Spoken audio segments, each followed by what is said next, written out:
Hello बच्चों, let's read the question first and the question says evaluate integral 5x plus 3 upon under root x square plus 4x plus 10 dx।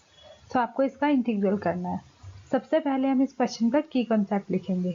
इसका की concept क्या रहेगा? जब भी आपके पास कुछ इस टाइप का इंटीग्रेशन आए जिसमें आपके पास linear function upon under root quadratic function हो dx, उस केस में आपको क्या करना होता है? उस केस में आपको जो आपका न्यूमरेटर है लीनियर जो आपका न्यूमरेटर होगा उसे आप लिखेंगे a into derivative of quadratic function जो आपका अंडर रूट के अंदर क्वाड्रेटिक है प्लस b।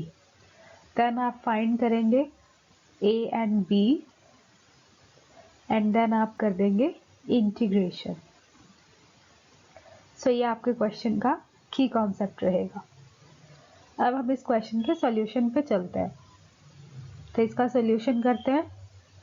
सबसे पहले अपने इंटीग्रल को आई लेट करेंगे।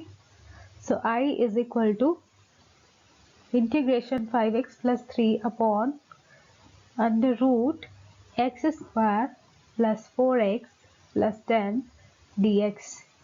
सो हम क्या करेंगे? अपने न्यूमरेटर को, दैट मीन्स 5x प्लस 3 को क्या लिखेंगे? a into derivative of x square plus 4x plus 10 plus b, right. तो इसे हम इक्वेशन नंबर फर्स्ट लेट कर लेते हैं। अब हम कंपेयर करेंगे, compare the coefficients of x and constant terms. तो आप अब कंपेयर करेंगे और फिर आप a एंड b की वैल्यू निकालेंगे। सो कंपेयर करने के बाद आपके पास क्या आएगा? आपके पास आएगा 2a is equal to 5। a आपके पास होगा 5/2। This is the value of a। And similarly जब आप कांस्टेंट को कंपेयर करेंगे तो 4a plus b is equal to 3। a की वैल्यू आपके पास ऑलरेडी है, वो हम यहाँ पुट करवा सकते हैं। एंड आपके पास क्या बन जाएगा? b की वैल्यू आ जाएगी 3 माइनस 10 दैट इज -7। तो आपको a एंड b मिल चुका है। दैट मीन्स आपके पास जो न्यूमरेटर था 5x प्लस 3 वो अब क्या बन चुका है? 5/2 into 2x plus 4 minus 7। This is your equation number second.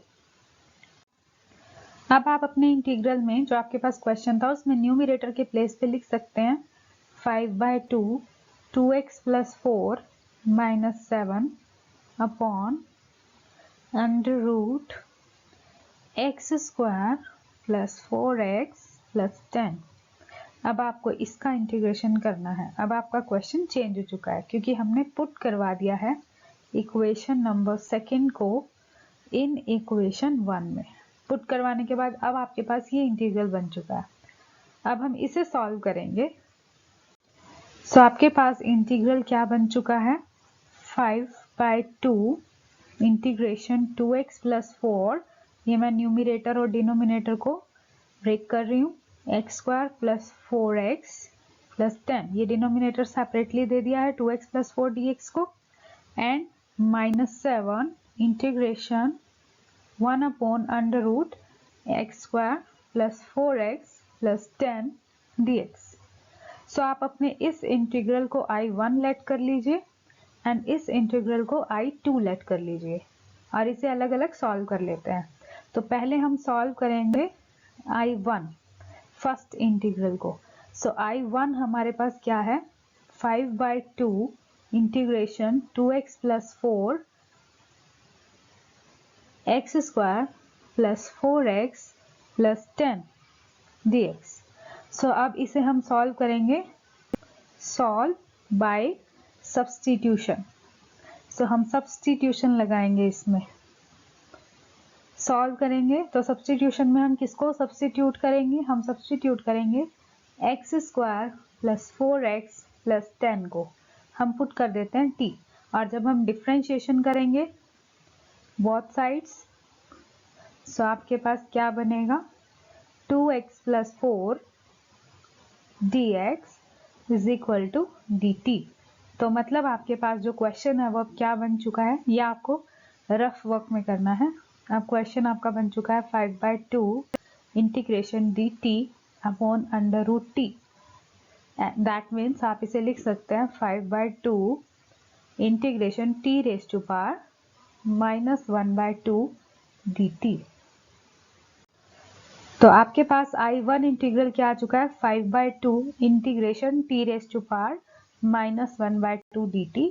अब आप इसका इंटीग्रेशन कर दीजिए तो 5/2 t raise to power -1/2 plus 1 and same power आपकी अपॉन में आएगी -1/2 plus 1। So 5/2 t raise to power 1/2 upon 1/2 and आपके पास आ गया 5/2 इंटू आप इसे 2/1 लिख सकते हैं एंड अंडर रूट टी। तो ये आपके पास आएगा 5 under root t and t आपने किसको पुट किया था, वापस पुट करवाएंगे x² प्लस 4x प्लस 10। सो ये आपके पास आ चुकी है I1 की value. This is your first integral I1। अब हम अपना सेकेंड इंटीग्रल सॉल्व करेंगे। तो सेकेंड इंटीग्रल को सॉल्व करते हैं। To solve I2 and I2 आपके पास क्या था, I2 की वैल्यू थी -7 integration 1 upon under root x² plus 4x plus 10 dx। So इसमें हम अपनी क्वाड्रेटिक इक्वेशन को कंप्लीटिंग स्क्वायर बनाएंगे।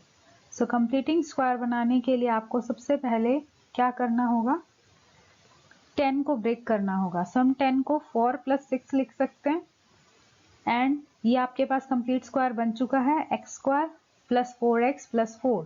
सो ये कंप्लीट स्क्वायर है। कंप्लीट स्क्वायर को आप कैसे लिख सकते हैं, 1 upon under root x plus 2 complete square plus 6 को हम अंडर रूट 6 का स्क्वायर लिख सकते हैं। सो यहाँ आपका इंटीग्रेशन का फॉर्मूला बन जाएगा एंड वो फॉर्मूला आपके पास क्या हो जाएगा, लॉग के साथ जो भी वैल्यू लेते हैं हमेशा मॉडुलस में लेते हैं। x plus 2 plus under root x plus 2 complete square plus 6 plus c। So ये आपके पास आ चुकी है I2 इंटीग्रल की value. Okay, so this is your second integral. हमने अपने क्वेश्चन को 2 पार्ट्स में डिवाइड किया था। एक हमारा फर्स्ट इंटीग्रल I1 था और ये हमारा सेकेंड इंटीग्रल I2। अब हम अपना आंसर लिखने के लिए दोनों को कंबाइन करेंगे। सो I1 और I2 को सॉल्व करके जो हमारा सोल्यूशन आया है उसे लिखेंगे। सो ये आया था हमारे पास 5 under root x² plus 4x plus 10 and I2 की वैल्यू पुट करेंगे -7 log x plus 2 plus under root x plus 2 square plus 6 plus c. So this is your required solution. I hope you understood well. Best of luck. Thank you.